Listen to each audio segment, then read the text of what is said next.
Going into 2020, we are expecting growth across all of our gateways, both in the airport and in our maritime side, especially for our cruise industry.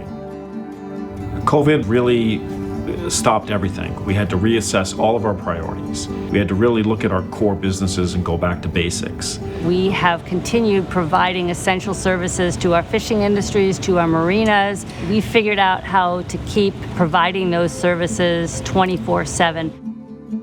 We had to meet the needs for our customers. And one of the needs that emanated from this pandemic was that we had to restore their confidence.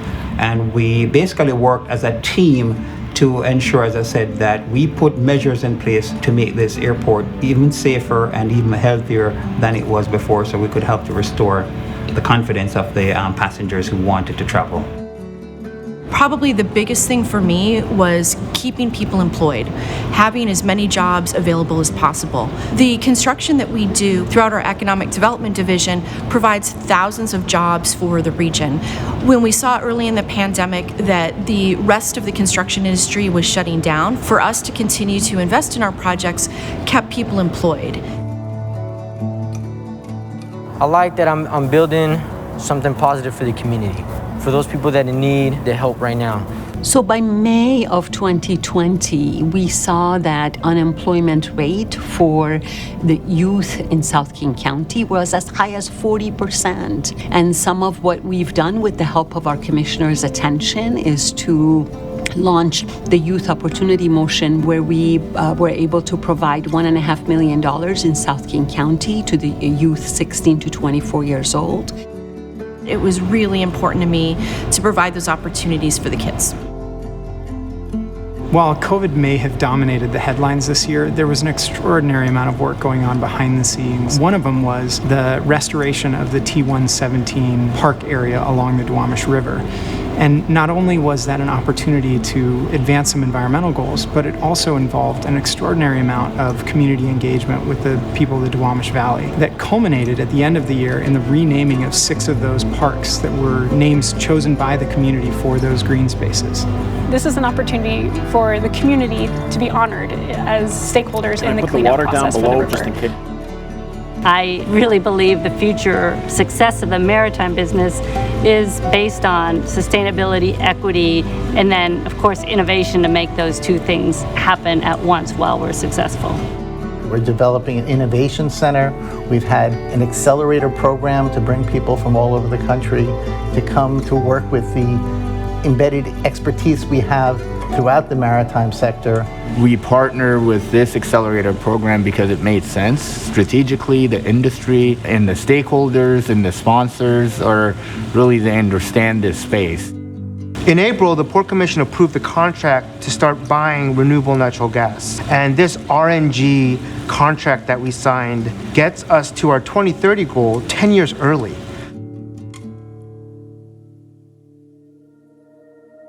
We cannot sit back and allow these kinds of injustices to continue. Something needed to change. We had to take steps immediately to begin to review and evaluate our practices here. We met with every single employee resource group in the port. We had caucusing. We had conversations with leadership and executive leaders within the port. And so it was a very bottom-up approach, and I'm very, very proud of that. We established an Office of Equity, and we began to apply an equity lens now to virtually everything we do here at the port. I'm really proud that the Port of Seattle is now seen as an effective and critical leader in doing race and equity work. So we've had successes and we've made progress despite all these challenges that we faced. The focus was always on passengers, it was always on employees, it was always on the general public, and that's what we're here to do. I'm really looking forward to the economic recovery, but doing it in a better way. You know, our mission is to stimulate economic growth, and so I knew that we would have an outsized role in contributing to this recovery, and I'm extremely proud of what we've done thus far to stimulate that. I have to say the port has managed this extremely well, and I became most impressed with our employees at every level. We have a big role to play, and our workers are essential, and I'm excited for the port to continue in that leadership role. So we need to make sure that we're doing our part, both internally and in the way we interact with the community. I think the Port of Seattle can be a catalyst in that opportunity for shared prosperity in our region. I look forward to leading on that. As an organization, we're better equipped, we're more resilient, and we're ready to go to work.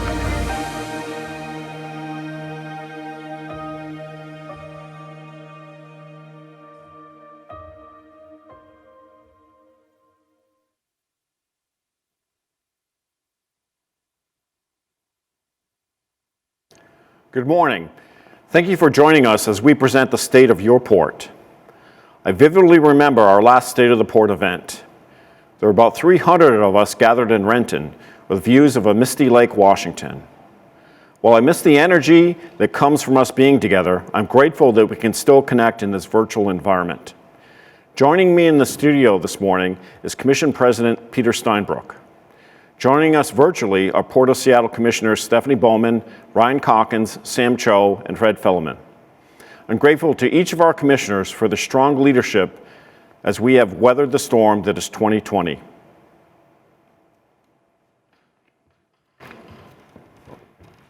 Give that camera. Okay.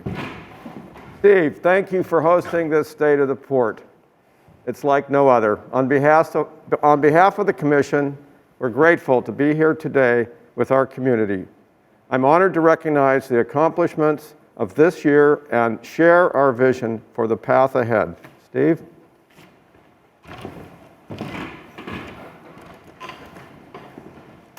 Thank you, Commissioner Steinbrueck. It's been a challenging and extraordinary year.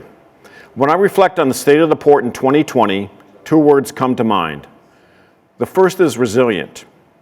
Early in the pandemic, we established our response priorities.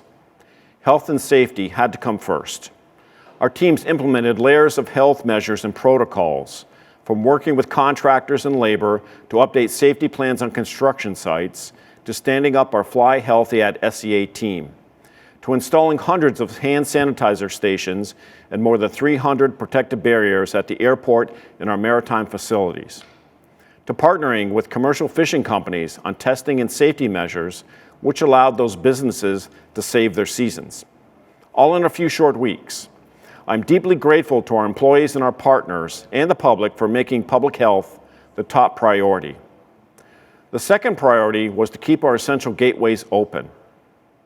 I am proud that despite the challenges of 2020, the port kept working 24/7. Like many other organizations, all of our lines of business were impacted and saw steep declines this year. We lost about $200 million in revenue due to declines in travel and trade. We had to compensate by reducing spending by about $70 million in both operating expenses and capital. But we never stopped delivering our essential services. We know that you depend upon our maritime and aviation gateways to save jobs and keep the economy moving. The third priority was to help lead an equitable recovery. One of the most powerful indicators of our role in leading the recovery is the state of our capital improvement plan. In 2020, we continued $1.5 billion in construction projects that were already underway. With a focus on safety, this helped keep an average of 1,300 full and part-time workers employed. Last month, the Commission approved my annual budget for 2021 with its 5-year capital plan. The message that I can deliver to our community is that we are continuing to push ahead. Over the next 5 years, we will invest up to $3.7 billion on aviation and maritime facilities. The projects across the port's aviation, maritime, and economic development divisions represent transformative improvements. To build facilities that are efficient and environmentally responsible, and will serve as platforms that you can count on in your own planning and development for equitable growth well into the future. As you'll hear throughout our program today, our strategy for an equitable recovery also includes direct investment in the industries and communities hardest hit by the pandemic and systemic racism. The other word that comes to mind when I reflect on the state of the port is bright. I know that's not a word that many of us are feeling right now, especially in these dark days of winter, but there is light at the end of the COVID tunnel. I believe we have a very bright 2021 on our far horizon. Next year, we open transformative new facilities. Our airport's new International Arrivals facility will offer international travelers a majestic Washington welcome that we can all be proud of. The new North Satellite, when fully completed, will redefine creature comforts and expands business opportunities at the airport. While airport passenger volume is at a plateau today, all of our forecasts point to a rebound beginning next year. Last week, Qatar Airlines announced new service from Seattle to Doha, beginning in March. Announcing this service during a pandemic signals the long-term strength of our market and indeed the region. Our airport experienced record domestic cargo shipping this year as consumers kept spending despite the impacts of the pandemic. We know that millions of vaccines will soon be coming through our airport, and we are ready, and we have the best team in place to keep that critical cargo moving. A safe and efficient maritime gateway is key to our economic recovery. Next year, this community will see a big ship-ready Terminal 5 come to life. Under the leadership of John Wolf and his team at the Northwest Seaport Alliance, this will be one of the premier international maritime shipping terminals on the West Coast. I'm proud to say that our relationship with John and the Seaport Alliance has never been stronger. Thank you, John. Getting all of our working waterfront safely back to business will be a priority in 2021 as well. Cruise supports nearly $900 million in local business activity and approximately 5,000 jobs. Our team is right now working closely with federal agencies, public health officials, and the cruise lines on the safe return of crews. While we have stopped work on the proposed new cruise terminal to assess global demand for cruise, safely restoring this line of business at our existing terminals will be a bright spot for our economy. The state of the port is bright because of our work on energy and efficiency and environment as well. Next year, we will introduce a critical plan to eliminate carbon emissions from the maritime industry. Bringing clean electrical power to the waterfront is a major piece of our port goal to be the greenest and most energy-efficient port in North America. The other reason that the state of the port is bright is you. To every port employee, customer, and labor partner, tenant and contractor, thank you all, especially those working on the front lines of the economy. Thank you for all of your contributions, dedication, and resolve as we work through the challenges of 2020. Staying safe is how we stay open, and staying open is how we weather the storm to make it to that bright horizon. All the accomplishments and work ahead described are the result of the vision and leadership of our Port of Seattle Commission. I'm proud to have worked with them throughout this difficult year. Thank you all for your trust, partnership, and support. Each of our commissioners are with us here today, most of them virtually, and they would like to say a few words. Please welcome Port of Seattle Commissioner Stephanie Bowman. And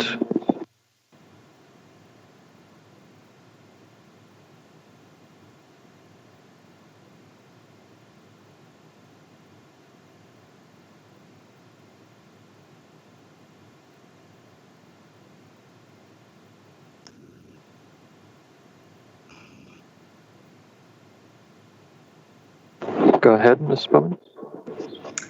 Good morning. I wanted to share my brief time with you this morning to share a story. When I was in high school, I took a year of Latin to satisfy my language requirement. I quickly learned how challenging Latin is and didn't go beyond that first year. But I did come away from that experience with a deep love of learning the root of words. Have you ever wondered where the word opportunity comes from? Well, it's actually a Latin phrase from the 1400s, ob portum veniens, which literally means coming into port.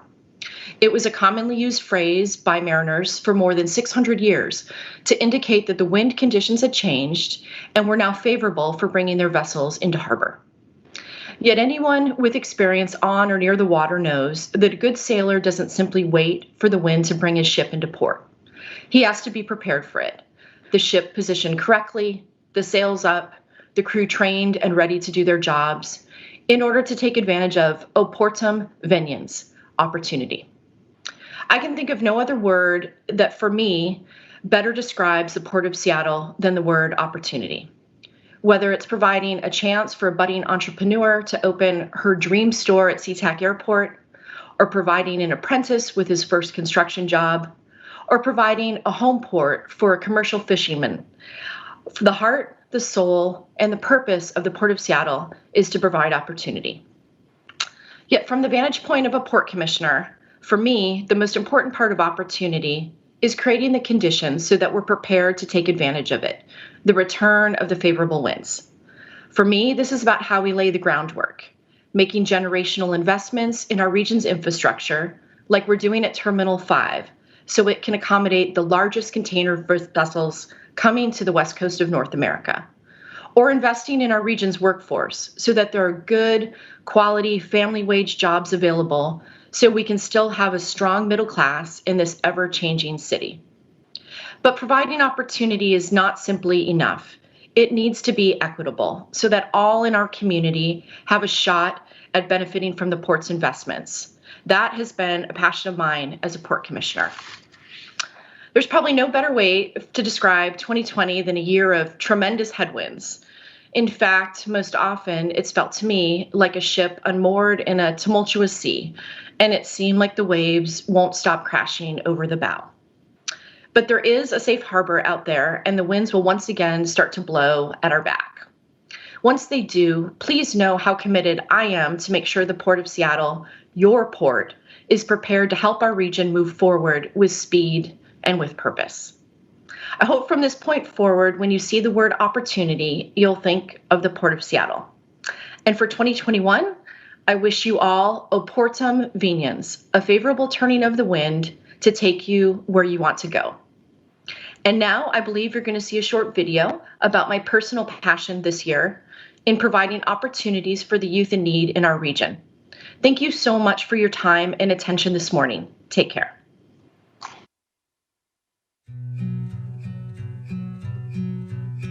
I like that I'm building something positive for the community. I'm giving back to the community for those people that need the help right now. Another thing I like about this program is I'm building up skills that are gonna help me for the future career I'm trying to approach, and that's general carpentry. So this is our construction build site for what we're calling our Sandpoint Cottages Summer Build Camp in partnership with the Port of Seattle, the Urban League of Seattle, and the Low Income Housing Institute. So what we're doing today is we have students that are invited to participate in a summer program, learning the construction trades from our instructors, learning about affordable housing and construction, and some really cool modular techniques that are quite cutting edge. This program gives skills from all sorts. There's not just gonna be one skill you'll learn. You'll learn skills from building to remodel, knowledge of leadership. I've learned a lot about reading blueprints, framing, a lot of different types like hangers, joist hangers, or hurricane ties and stuff like that. A lot of different nails and screws I've learned about, and how to use tools safely. It's been a fun experience. I can do whatever I want. I can build anything now because I got the mindset and everything, the experience, the people I can ask for help. So yeah, amazing.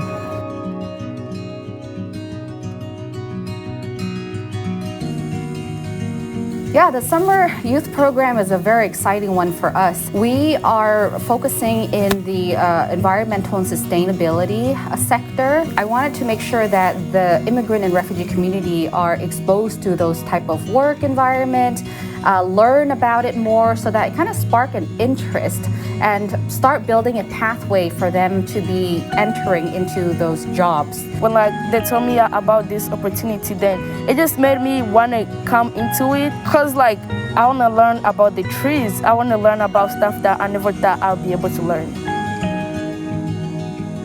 So far, we've done surveys to see what concerns the community has, as well as educational videos. Climate justice and environmental justice, it really makes you understand people better. And so all these works that I'm doing with the community, they help me get closer to them and see in what ways I can help people of color and all the communities that we work with. I want other people to like have the same opportunities and explore what I explored. I got to explore engineering, I got to explore electrician, I got to explore being a crewmate, I got to explore being a social media influencer, I got to explore being a business presenter, and with being here, you get to be open to more possibilities, more and more and more. Sometimes you don't always know what's around your community, and by doing these internships and programs, it's just like a huge eye-opener, and like it's something new that comes to you, but at the same time it's something that you could be part of the change.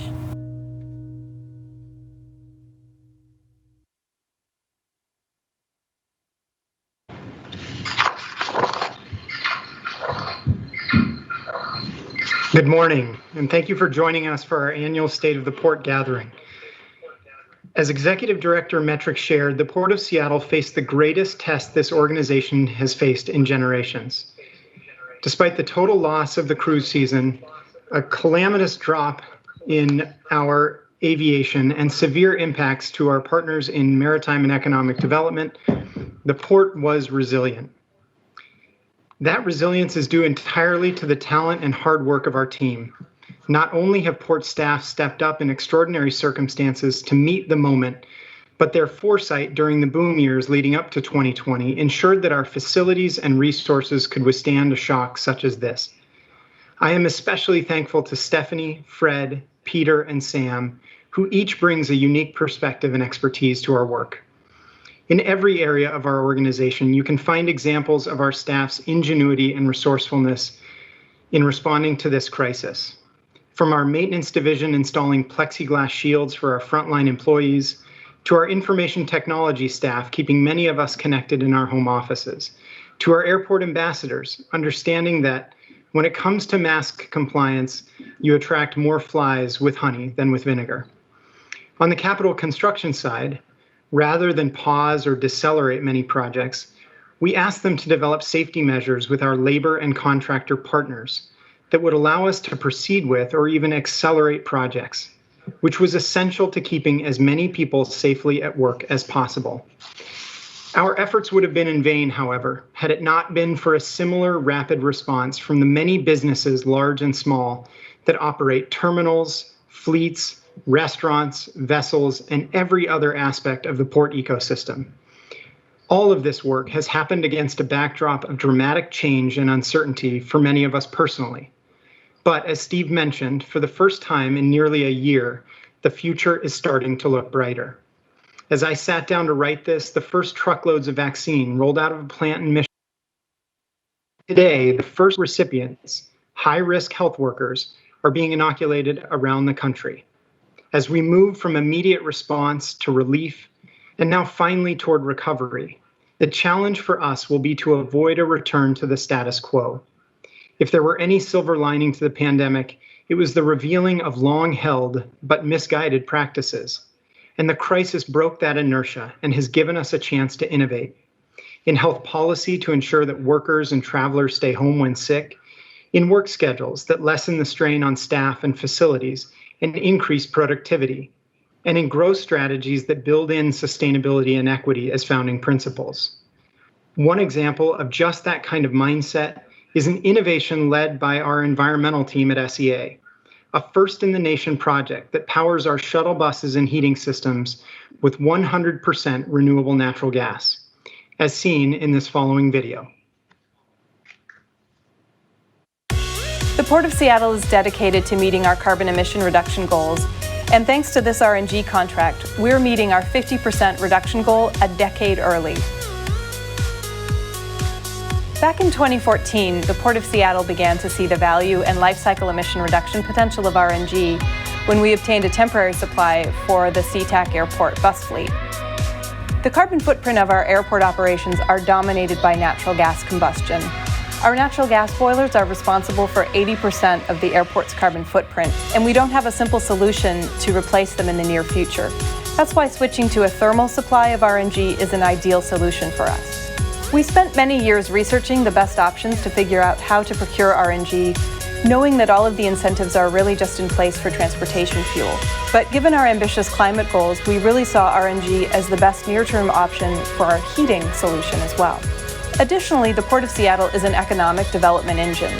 So we saw our market signal for RNG as a way to help put new supply onto the pipeline system instead of diverting existing supply from transportation fleets.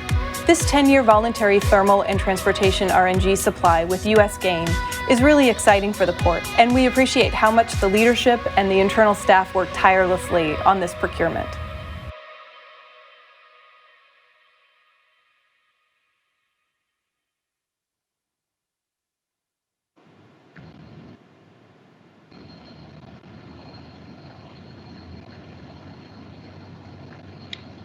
"2020 was certainly not what anyone expected.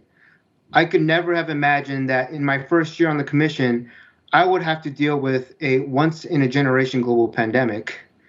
After 9 months of working from home, I am certainly looking forward to going back to work in person and seeing everyone again. Despite the global pandemic, in many ways, I'm grateful that this was my first year of service on the Port Commission. For better or for worse, the challenges and difficult decisions we faced as a port demanded of me an accelerated learning curve. It has also required closer communication and relationship building with my colleagues. It has required us as an organization to test our priorities and to double down on our values. In my short tenure here at the Port of Seattle, I have come to learn that our strength as an organization stems from each of us having slightly different perspectives, but ultimately the same values.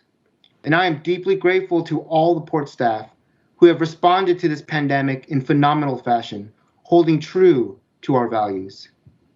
Looking forward, our focus and priority as a port will be to help businesses and workers weather what remains of this pandemic and to help recover so that all our partners and stakeholders can thrive once again. I remember in the early days of the pandemic, I received a call from David Fukuhara, a minority small business concessionaire at our airport and a leader of the Small Business Airport Action Committee. David and the other airport dining and retail tenants have seen an alarming drop in business due to the pandemic, and we convened a meeting immediately with the owners.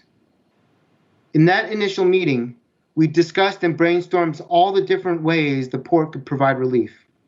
I walked around our terminals to witness firsthand just how eerily desolate our airport had become. After hearing directly from the small business owners and witnessing the pain, one thing became abundantly clear to me, that their success is our success, and our success will be their success. And not just from a business and worker perspective, but from a health and public safety perspective as well. You see, we needed every stakeholder and partner to be bought into the protocols we put in place to make flying safe. From mandating masks to social distancing, putting up plexiglass shields and sanitizing stations, we cannot be successful without the help of our partners and stakeholders. So for that, I am eternally grateful for their support in our effort to fight this pandemic. Undoubtedly, we are living in complicated and unprecedented times. This pandemic, in many ways, has forced us to reevaluate ourselves. It has dismantled many of our foregone presumptions. It has pushed our capacity for adaptation. But I am inspired by the vision that we can come out of this crisis even better and stronger for the region. We can become a port that is more connected to its community, a port that is more diverse and inclusive. I am grateful to our airport leaders for the work they've done with our partners, and I am incredibly proud of the way the entire airport community has come together. This video shows some of the extraordinary people working to keep travel safe and healthy.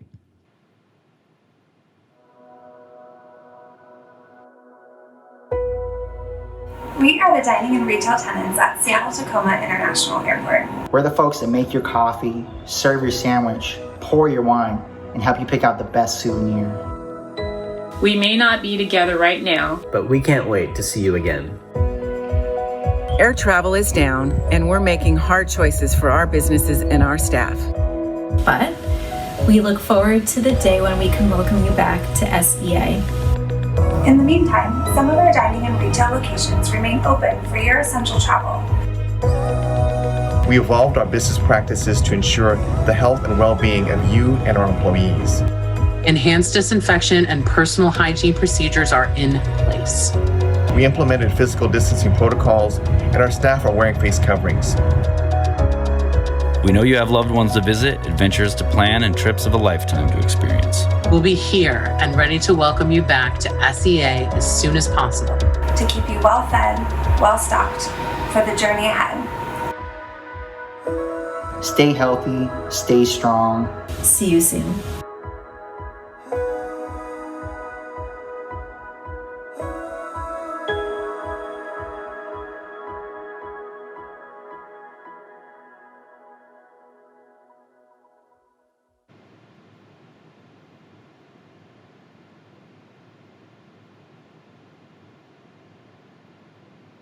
Unmute yourself.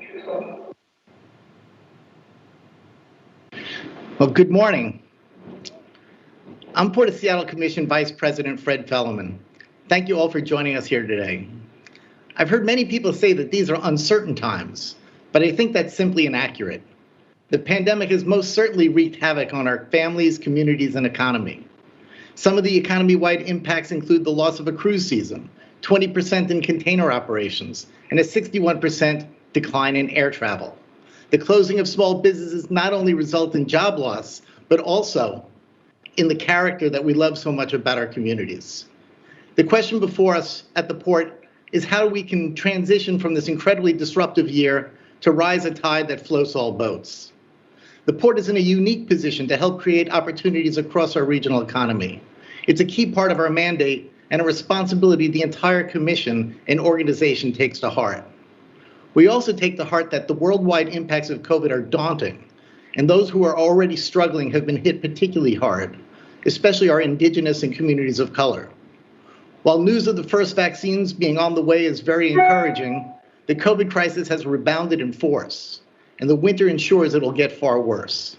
We must remain vigilant if for no other reason our communities with healthcare workers who are essential to our recovery have already sacrificed so much. There is also the certainty of an increasingly warming planet, which will only exacerbate these challenges. We need to build back better, for example, as industries and cargo owners seek to reduce their own greenhouse gas emissions, a green gateway is a more competitive gateway. We must make a just transition to the jobs of the future and prepare a workforce of tomorrow. That's why we support the green jobs revolution that is coming, from solar cells to sustainable aviation fuels, and also support workforce development programs that equitably expose our youth to opportunities in the maritime and aviation industries. While the recovery and quality of life depends on the ability to innovate into the future, we also must make it through the present.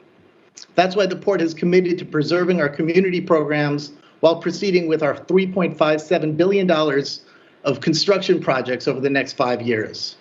This will sustain the workforce and create opportunities when the international travel T5 arrivals and projects open next year. One forward-looking organization that supports the port supports, which I'm particularly proud of, and whose board I serve, is called Maritime Blue. Maritime Blue is a nonprofit strategic alliance formed to foster maritime innovation and sustainability into support of a blue economy. Bhati Tola is a graduate of our first accelerator program, where he was able to work with mentors representing our region's wealth of maritime and entrepreneurial expertise. Bhati is a seasoned supply chain executive, co-founder and CEO of Equal. He created to connect owner-operator drayage truck drivers with shippers so that cargo can be tracked with a mobile app. To conclude with another certainty, this is no time to let up on protective measures. Mask up, stay home, stay healthy this holiday season. A bright future lies before us, especially as we're assured of new national leadership. Thank you to my colleagues, staff, and all of you for joining us. Now here's a video telling Bhati's innovative story. We partner with this accelerator program because it made sense. Strategically, the industry and the stakeholders and the sponsors, really they understand this space. My name is Bhati Tola, founder and CEO of Equal. ITCOOL is a digital freight brokerage focused around the port logistics area where we're directly matching shippers and truck owner-operators. As a customer, I noticed a lot of the pain points and the lack of technology in this space. About 4 years ago, that's where I had the idea as a customer managing Nike's supply chain, where I didn't have a lot of visibility and the entire business is conducted via paper, emails, and phone calls, and figured we're in the 21st century where we need a little bit more technology and innovation in this space. So we went live in March, right at the end of the Maritime Accelerator program. It was very, very tough. Shippers weren't really interested in making changes to their supply chain, but luckily, right, we went through this accelerator program. In fact, 2 of our main customers, we networked and got to know them and onboarded them through the accelerator program. What made it different from other accelerator programs is a lot of the stakeholders were participating or supporting this initiative. So it was a great avenue for us to network with the port logistics stakeholders as well as the customer acquisition piece. It's in their best interest that containers flow as efficiently as possible, and we want to partner with them to make sure that's happening.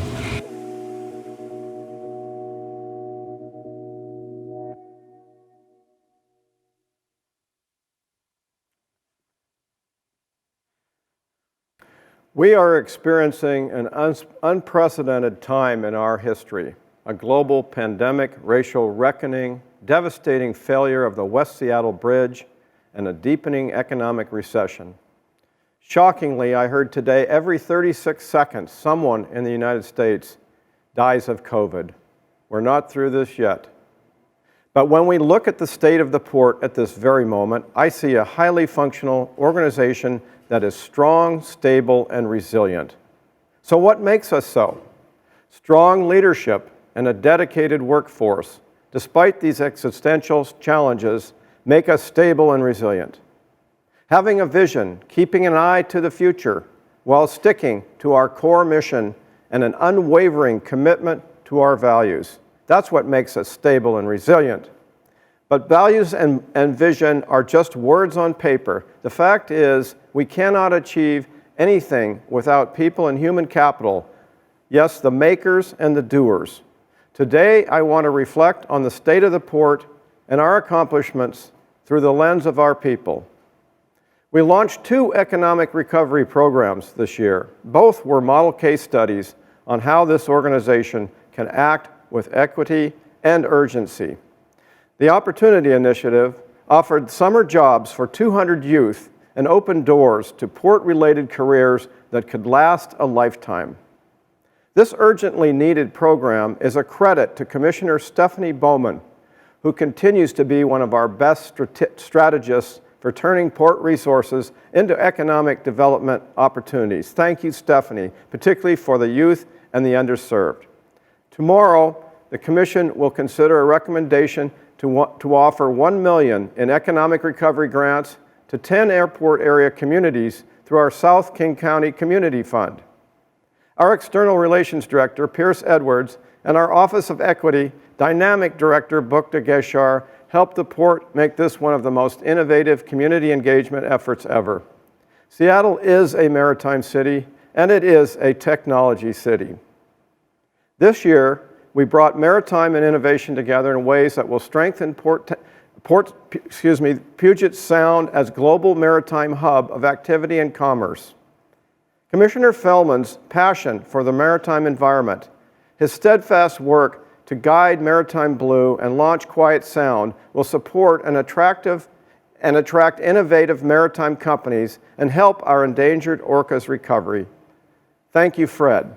Commissioner Ryan Calkins recognized that specialized maritime education would create a pathway for youth and nurture future maritime leaders and skilled workers. He tapped into a community ready to embrace and launch an exciting new concept, a maritime high school program. Partnering on his work is our awesome Economic Development Director, Dave McFadden, and Maritime Division Managing Director, the ever-so-steady Stephanie Jones-Stebbins, whose resourceful and determined leadership ensures that our working waterfront delivers for this region. I'm personally excited to see our Maritime Innovation Center continue to advance next year with over 100 partner organizations now on board. It's off to a great launch, handsomely repurposing the 1914 Seattle Ships Supply building at Fisherman's Terminal, where the Port of Seattle began. We are not only a global maritime center, but an international travel and aviation state. We never forget that thousands of businesses and people depend upon this airport for their livelihoods.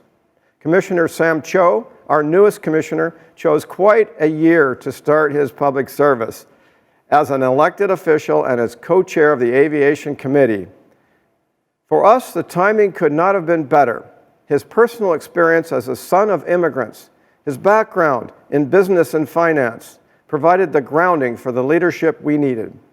His engagement with airport dining and retail tenants and the represented workforce has been a great asset for the team. Thank you, Sam. Don Hunter, Director of Commercial Aviation, who is a constant champion for our airport partners, and the unrivaled leadership of Aviation Managing Director Lance Little. Provide expert counsel to this commission and give me confidence that we can weather any challenge together. Port of Seattle commissioners also serve as managing members of the Northwest Seaport Alliance, along with Port of Tacoma commissioners. We faced a major crisis when the West Seattle Bridge closed.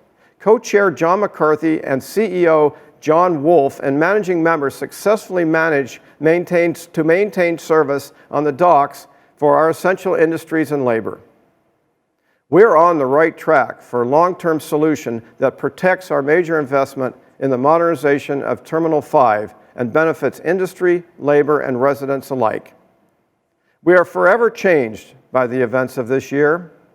We learned that while the pandemic is bad, the brutality behind centuries of systemic racism is even worse, and we learned that they are related events. Some of the most deeply meaningful work this year was the Port's chapter of Blacks in Government and its chair, Delmas Whitaker, and many others, including the powerhouses Marin Burnett and Veronica Valdez. I'm deeply grateful to BIG for helping create the Port's task force on policing and civil rights. At the helm of our exceptional Port of Seattle crew is Executive Director, the indomitable Steve Metrick. With laser vision, he focused the Port on the safety and well-being of our employees with his clear-eyed, rock-steady persona. Steve, the Port and our region are better and stronger with you back in Seattle and at the helm again. The last people I want to thank, but not the least for sure, is the work that all of you do. Whether you are here today as a customer, a tenant, or community member, you are at the center of our core mission and decision making. We are transforming this port. Yes, we are building the port of the future for you and our communities. At SEA, we will open the new and beautifully designed International Arrivals Facility and North Satellite. We opened the first phase of Terminal 5 with the great Northwest Seaport Alliance. We're launching customer service improvements, environmental initiatives, and technological innovations across aviation and maritime divisions. We will work with the new Biden administration on trade policy, infrastructure, and climate change, issues that are fundamental to our ability to compete globally, provide environmental stewardship, and serve our community. Building on the fantastic progress we made this year, we're serving the community with a strong, stable, and resilient port you can count on in 2021. And just as a rising tide floats all boats, we must all rise together. Thank you.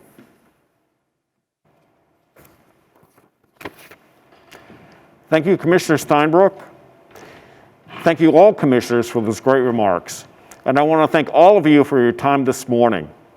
I wish everyone a safe and healthy holidays and a prosperous new year in 2021. It's going to be a bright year for all of us. Thank you.